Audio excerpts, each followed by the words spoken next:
the world has become marginally less peaceful in the last 12 months.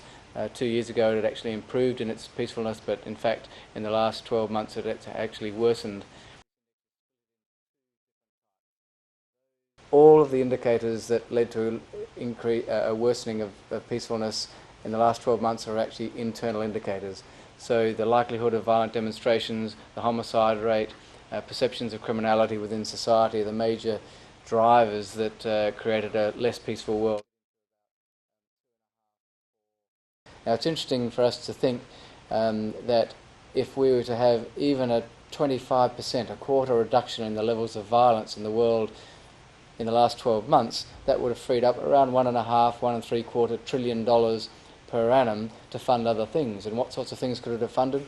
Well, it could have paid the entire interest debt of the United States, around $232 billion per annum. It could have funded all the Millennium Development Goals for a year. It could have actually paid off Greece's debt in its entirety. And it could have also funded the EU 2020 environmental targets.